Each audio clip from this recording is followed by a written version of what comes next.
My fiancée slept with 2 men on the research trip she faked, so I cut her off and cancel all. And what followed shattered her perfect image. I'm 29 years old, teach debate at a university you've definitely heard of, and have been with my fiancée Brianna for 4 years, engaged for 8 months. Our wedding was supposed to be in 3 weeks, or was. I'm still processing that part. Brianna is an oceanographer at a marine research institute. She's a brilliant woman, the type who gets published in journals I can't even pronounce. When she talks about coral bleaching or ocean acidification, her whole face lights up. That passion hooked me from day one. We met at a conference where I was presenting on competitive rhetoric and she was discussing environmental communication. She laughed at my nerdy debate jokes. I pretended to understand marine chemistry. It worked. Our relationship felt solid. We had our own careers, split everything down the middle, and saved together. We'd built up $32,000 in our joint account for the wedding and had just put down a deposit on a house near the university. Nothing fancy, but it had an office for me to prep tournaments and a basement she could convert into a research space. 4 days ago, Brianna told me she had to fly to BICE. A critical research expedition couldn't be rescheduled. I wasn't thrilled. We're supposed to get married in 3 weeks and still had vendor meetings and seating charts to finalize, but this is her career. You don't become a leading oceanographer by skipping fieldwork. It was just 5 days, she said, while packing her equipment. Novin and I have to collect samples from 3 different reef sites. The grant committee wants preliminary data by month's end. Novin was her research partner. I'd met him twice at institute events. Quiet guy, always had his nose in data sheets. They'd published 2 papers together on microplastic accumulation. Purely professional, she assured me. The man literally brought his own lunch to avoid unnecessary social interaction at work functions. She flew out Tuesday morning, kissed me goodbye, and promised to call every night. She did call. Told me about the equipment delays, the weather patterns, how the local team wasn't properly prepared. Typical fieldwork complications. Nothing seemed off. This afternoon, I was taking a break between practice sessions. The teams are preparing for nationals and these kids are intense. I needed 5 minutes of mindless scrolling. I opened Instagram. One of our mutual friends, Brooklyn, was also in BICE. Small world, right? She's a travel blogger, always somewhere tropical. Brooklyn had posted a carousel of resort photos, infinity pools, beachfront cabanas, cocktails with those little umbrellas. I was scrolling through when I stopped cold on the 4th photo. In the background, left side, pool bar, 2 people on bar stools turned toward each other, Brianna and Novin. My first thought was maybe they're staying at a resort near the research station. BICE isn't huge. Could be coincidence. Then I looked closer. Her hand was on his chest, not a friendly pat or accidental touch, fingers spread, intimate, the way she touches me when we're out and she wants to show we're together. Novin's arm was wrapped around her waist, thumb hooked into her swimsuit bottom. They were both wearing wristbands, bright orange plastic-looking ones. I had seen those wristbands before. My cousin went to a couple's resort in Jamaica and wouldn't shut up about how they give you different colored bands for different packages. Orange was the all-inclusive romance package at most chains, couples massages, private dinners, champagne on arrival. My hands weren't shaking yet. My brain was still in debate mode, gather evidence, assess credibility, form arguments. I went to the resort's Instagram page, Palms Paradise BICE. Their story had highlights from today, welcome our newest lovebirds, short video clips of arriving couples. 3rd clip, 12 seconds in, Brianna and Novin at check-in. She's signing something. He's holding both their passports. The caption underneath, Mr. and Mrs. Lawson celebrating their anniversary in paradise with 2 hearts emoji. Lawson, that's Novin's last name. I sat there staring at those resort wristbands for 15 minutes. The same woman who helped me pick wedding invitations 3 weeks ago was playing housewife with her purely professional colleague. Those weren't research facility badges. Those were couples resort wristbands. My debate training kicked in hard. Don't react, don't assume, build your case with evidence that would hold up under cross-examination. I screenshot everything: the pool bar photo, the resort story, the Mr. and Mrs. Lawson caption, saved them to 3 different folders, backed up to my cloud. Then I started digging. First move: cross-reference timelines. Brianna texted me at 2 p.m. yesterday, collection site 2 complete. Water samples look promising. Equipment acting up, but Novan fixed it.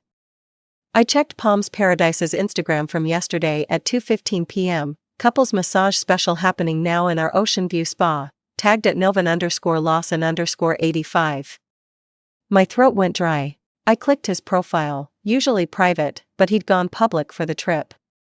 Recent posts showed him prepping for important research and excited for this next chapter, generic captions that could mean anything or everything. I needed more. I opened our shared Google Calendar on my laptop.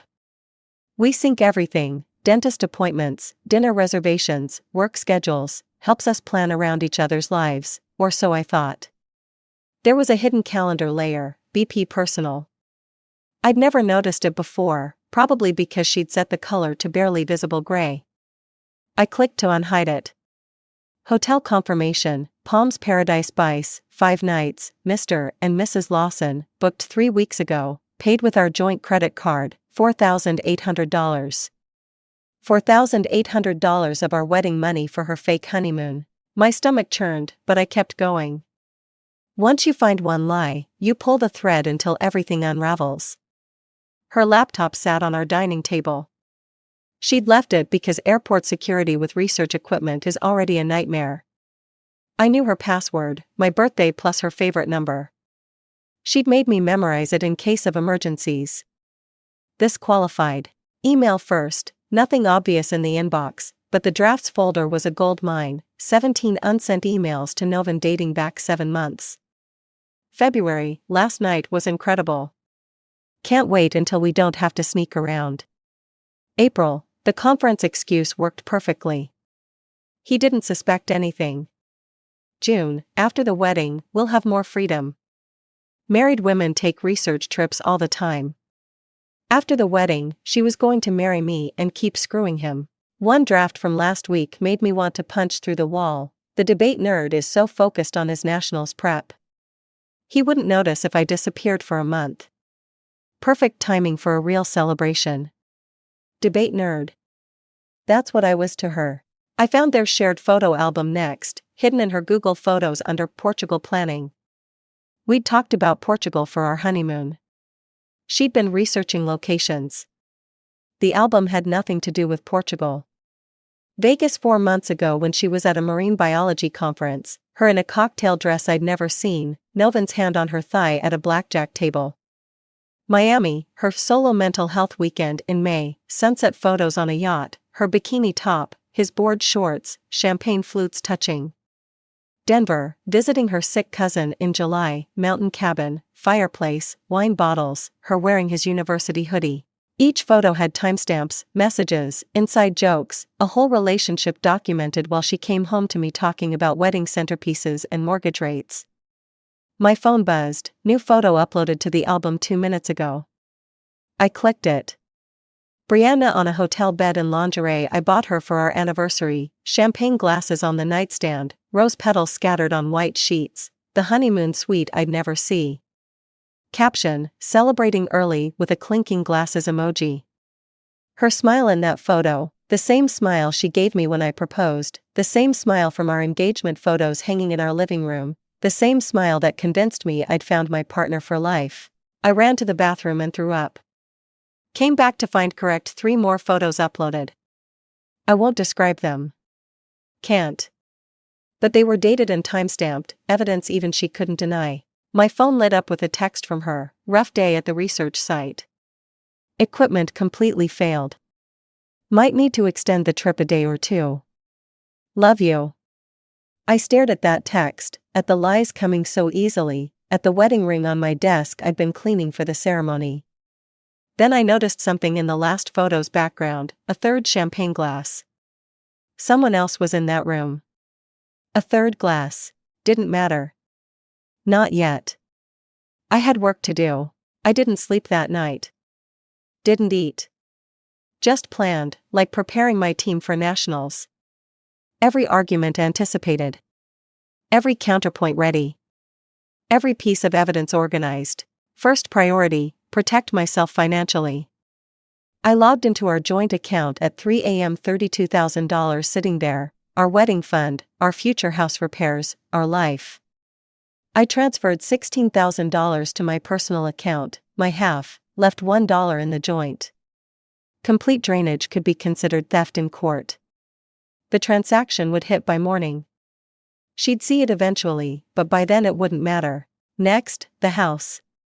We'd put down $5,000 to hold it. Closing scheduled for next month. I called the 24-hour line, told them a family emergency required cancellation. Lost the deposit, but kept my credit clean. Better than being tied to a mortgage with her. The wedding venue was trickier. Canceling meant losing our $8,000 deposit. So I didn't cancel. I called the manager, Patricia, who'd worked with us for months. I need to postpone indefinitely due to unexpected circumstances, I said. Keep the deposit on hold. Don't refund anything. Don't release the date yet. Is everything all right? Patricia asked. It will be. Now for the hard part, evidence compilation. I created a master folder, screenshots, receipts, timestamps, credit card statements showing every dollar she'd spent on her affair. The Vegas trips, the Miami weekend, the Denver cabin, cross-referenced with her lies to me, text messages saying she was exhausted from conferences while posting sunset photos with him. I downloaded everything from her cloud before she could delete it, every photo, every email draft, every calendar entry. Built an airtight case that would make my debate team proud. At 6 a.m., I composed an email. Rewrote it 12 times until it was perfect. No emotion, no drama, just facts. Subject, wedding update. Please read. To both families, wedding party, closest friends, 53 recipients total. I need to inform you that the wedding scheduled for 3 weeks from now is off. I've discovered that Brianna has been conducting an affair with her research partner Novin Lawson for at least 7 months. This is not a decision I've made lightly. I've attached selected evidence for transparency. I ask for your understanding and space while I process this. Thank you for your support. Attached 5 screenshots, the resort booking under Mr. and Mrs. Lawson, the lingerie photo with timestamp, the draft email about the debate nerd, their Vegas hotel receipt paid with our joint card, the couple's massage booking from yesterday when she was supposedly collecting water samples. I hit send at 6:47 a.m. Then I turned off my phone's ringer and walked to campus. Taught my morning class like nothing happened. Ran debate practice. Grabbed lunch with a colleague. Compartmentalization is a beautiful thing. When I finally checked my phone at 2 p.m., there were 47 missed calls from Brianna, 23 from her mother, 15 from her sister, 12 from unknown numbers, 186 text messages. I scrolled through Brianna's texts, watching her emotional evolution in real time. 7:02 a.m. Why is our account empty? 7:15 Call me now. 7:43 What did you do? 8:21 This is a misunderstanding. 8:45 Those photos aren't what they look like. 9:33 Please answer me. 10:15 I'm flying home right now. 10:52 You had no right to tell everyone. 11:30 We can talk about this. 12:45 Don't do anything else stupid. 1:20 I can explain everything if you just answer. 2:08 You're going to regret this. Her mother's texts were different, confused, apologetic. We had no idea. Your father is furious. She's not answering us either. Her sister sent one message, I'm sorry. We warned her this would happen eventually. Eventually? What did that mean? My phone rang again, unknown number, but local area code. I almost ignored it. Then something made me answer. Hello? Is this? The male voice paused. Are you Brianna's fiancé? Who is this? Novin. We need to talk. His voice was steady but strained. She's not who you think she is. I just found out about you. Neither of us knew about the other. My blood froze. What do you mean you just found out about me? She told me you were her gay roommate, Novin said. That you helped with rent but were moving out soon. I've been with her for 8 months. We were planning a future. I laughed, actually laughed. The sound came out wrong. Hollow. Let me guess, I said. She told you I was obsessed with my job and barely noticed her. No, man. She said you were gay. Had a boyfriend named Paolo. She showed me photos of you two at Pride last year. Pride. I'd gone to support my sister. Brought my friend Paolo because Brianna had a research deadline. The photos on her phone were cropped. You couldn't see my sister or her girlfriend standing right next to us. We need to meet, Novin said. There's more. So much more. Can you come to Flanagan's bar? 20 minutes. Flanagan's was across town, public, safe. I agreed. Novin looked exactly like I remembered, polo shirt, khakis, anxious energy of someone who preferred spreadsheets to people. Except now he also looked destroyed, eyes red, 3-day stubble, hands shaking around his beer. She played us both, he started. But we're not the only ones. He pulled out his phone, showed me their text thread, 8 months of messages, good morning texts, inside jokes, plans for a future. In her messages to him, I didn't exist as a fiancée. I was background furniture in her real life with him. I found out about you because of this, he said, scrolling to this morning. The resort had charged his card for extras, $3,000 in spa treatments, champagne, room service. When he questioned it, she said her stalker ex had shown up and she needed comfort purchases. But then he saw a text she'd sent to another number while he was at the resort gym, room 412. Hurry up before D gets back. Who's in room 412? I asked. Felipe Reyes, boat dealer from Fort Lauderdale. Net worth about $12 million. My stomach dropped. How do you know that? Because I did what you did. Went through everything. She forgot she'd logged into my iPad months ago. Everything synced, photos, messages, emails. He opened a folder on his phone, screenshots of conversations with Felipe. She'd met him 3 months ago during a research trip. Told him she was single, a dedicated scientist who'd never found time for love. He'd bought her jewelry, flew her to private islands on weekends. She told me she was visiting her parents. Look at this, Novin said, a video message she'd sent Felipe last week. 16 seconds. Our bedroom, our apartment, her in my old college shirt, saying she was stuck in a boring housing situation with some nobody who didn't appreciate her. But that would change soon once the future was secured. The future? She meant Felipe's money. There's more, Novin said. She's been using both of us for money while setting up her real escape with him. Look at these charges. Credit card statements. She'd opened cards in my name I didn't know about, 3 of them, nearly maxed out. $45,000 in debt with my social security number. Identity theft. She did the same to me, he said. 2 cards, $30,000. We sat there comparing notes like the world's saddest study group. Every research trip mapped to a weekend with one of us or Felipe. Every equipment expense traced to jewelry or clothes. Every lie perfectly crafted to keep 3 men financing her lifestyle while she hunted for a bigger fish. Felipe doesn't know about us, Novin said. But here's the thing, I did some digging on him too. He's married. Wife's a prosecutor. Very Catholic, very connected, very unforgiving about infidelity. We looked at each other. The same thought forming. She destroyed our lives, I said. We could return the favor. No, Novin replied. I have everything. Every message, every photo, every receipt. She doesn't know I have it all backed up. My phone buzzed. Text from Brianna, I'm at the airport. We need to talk. I can explain everything. Also, why is our savings account empty? What did you do? I showed Novin. He laughed bitterly. Let her come home, he said. Let's see her try to explain this. My phone buzzed again, different number. You should check your work email. B. I opened my university email. My blood went cold. Subject line from an anonymous sender to the entire department, concern about professor's conduct with students. My hand shook as I opened it.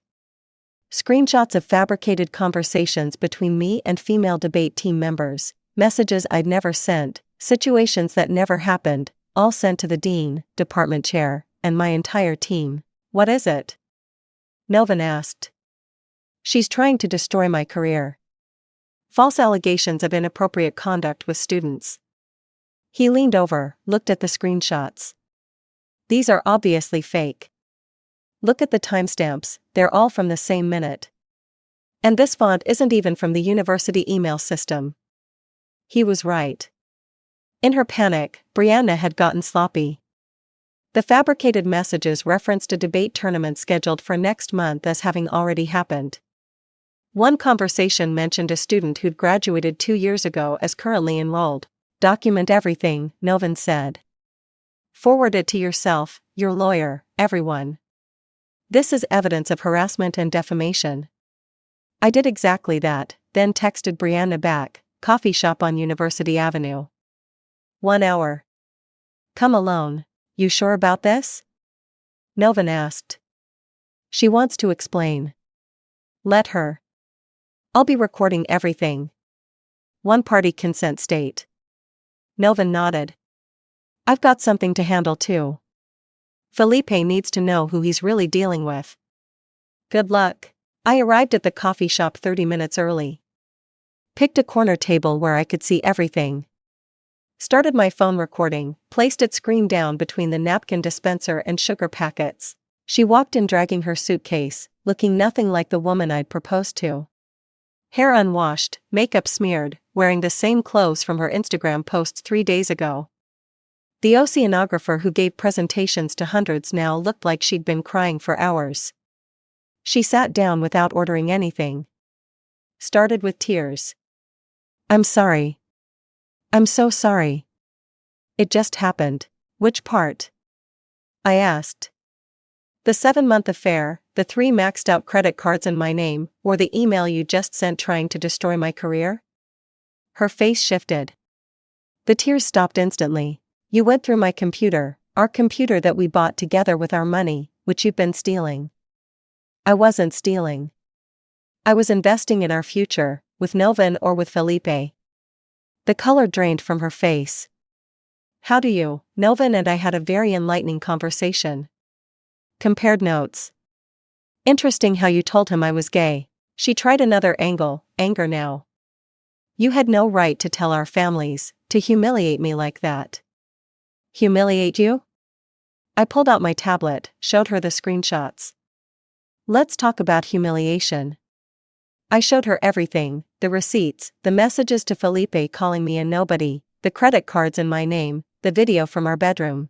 With each swipe, she sank lower in her chair. That video was private. No, that video was evidence, like all of this, which my attorney will be very interested in when we discuss identity theft charges. You wouldn't, I leaned back. Brianna, you stole $45,000 using my social security number. You attempted to destroy my career with fabricated allegations. You've been defrauding 3 men simultaneously. I'm not the one who should be worried about legal consequences. She lunged across the table trying to grab my phone. Coffee went everywhere. Other customers stared. The barista called out, "Everything okay over there?" "We're fine," I said, standing up. She was just leaving. Security approached. Brianna started yelling, "He's recording me without consent. He stole from our account. He's trying to blackmail me." The security guard looked at me. I calmly showed him my ID, explained she was my ex-fiancée having a breakdown, showed him the coffee all over my shirt from when she lunged at me. "Ma'am, you need to leave," the guard said. "I'm not going anywhere until, ma'am, I can call the police if you prefer." She grabbed her suitcase, stood up, and looked me dead in the eyes. "You have no idea what I've already done," she hissed. Check your work email again. Check what I sent to the dean. The real one this time. She stormed out, leaving me standing there covered in coffee. I pulled out my phone with shaking hands and opened my email. New message from Brianna's personal account to the dean, sent 2 minutes ago. Subject line: evidence of grade tampering and tournament fraud. Attached were documents I'd never seen before. I opened the attachments: falsified grade reports showing I'd changed scores for debate team members, fake tournament registrations with embezzled funds, bank statements she doctored to show suspicious deposits. But Brianna had made a crucial mistake, a fatal one. The metadata on every document showed creation timestamps from today, after 2 p.m., after our confrontation started. The grade changes referenced a student database system the university had discontinued 3 years ago. The tournament she claimed I'd embezzled from was scheduled for next spring, hosted by a university that didn't even exist. She'd spelled Stanford as Stanford University. I immediately forwarded everything to University Legal with a note: my ex-fiancée is attempting to frame me following our breakup. Note the metadata and obvious errors. I have recordings of her threatening this exact action. Please investigate. Then I called my department chair directly and explained everything. She'd already seen the first email and dismissed it as obvious harassment. Don't worry, she said. IT traced the IP address. Both emails came from the same laptop registered to Brianna Fowler. We're pressing charges for cyber harassment and filing a restraining order. Come to my office tomorrow morning. Meanwhile, Novin was executing his part of the plan. He'd contacted Felipe with proof of Brianna's schemes. But Felipe wasn't just married, he was married to Sofia Reyes, an assistant district attorney who specialized in fraud cases. Novin sent everything directly to her office email with the subject: "Your husband is being defrauded." Sofia Reyes didn't just take it personally. She took it professionally. Within 48 hours, the dominoes fell. The Marine Institute fired Brianna for misusing grant funds, those research trips to Vegas and Miami charged to federal research grants. That's fraud with a capital F. The Institute's investigation found she'd stolen nearly $30,000 in grant money. 3 lawsuits hit simultaneously: me for identity theft, Novin for fraud, and Sofia Reyes for alienation of affection plus fraud. Combined, Brianna was facing $150,000 in civil damages plus criminal charges. The university cleared me completely. Its investigation proved the documents were fabricated. They counterfiled charges against Brianna for criminal harassment, defamation, and cyberstalking. The recording from the coffee shop became evidence of her malicious intent. Her family imploded. Her sister posted on Facebook: "For those asking, yes, I knew Brianna had issues. We've tried interventions before. This time, she's on her own." Her parents sent me a formal apology letter and offered to pay for my legal fees. I declined but kept the letter. Then came the professional death blow. Marine biology is a tiny field. Word travels fast. A colleague of mine knew someone at the American Marine Biology Association. They flagged her profile. She'd never work in the field again. 3 weeks later, on what would have been our wedding day, I hosted a party at the venue. Called it my Independence Day celebration. Used the space we'd booked. Invited everyone who'd been on the guest list. Even Novin showed up with a bottle of champagne. To dodged bullets, he toasted. To learning experiences, I countered. The party was perfect. My sister gave a speech about recognizing red flags. My debate team performed a humorous case study on relationship fraud. Everyone laughed. Everyone danced. The venue, impressed by how we handled everything, refunded half our deposit. 6 months later, I'm coaching my team at nationals. They're crushing it, 2 teams in semifinals, 1 guaranteed for finals. My phone buzzes during a break, LinkedIn notification. Brianna Fowler viewed your profile. I check her page. She's working inventory at a distribution center 2 states away. Night shift. Her bio still says marine biology researcher, but her job title says warehouse associate 3. I don't block her. Let her see my updates, the team's victories, my promotion to head coach, The consulting work with the State Department's debate program, the life I built without her. A week later, she messages me, "I'm sorry for everything. I'm in therapy now. Getting help." I don't respond. A month after that, she announces her engagement on Facebook, some guy named Roger from her warehouse. I screenshot it, find him on LinkedIn, and send one message, Google her name, then run. He messages back 2 days later, "Thank you." Her engagement post disappears. The last update I saw before I finally blocked her, "Sometimes you have to hit bottom to learn how to swim." Poetic for someone who studied oceans but never learned that dragging others under with you isn't swimming, it's drowning.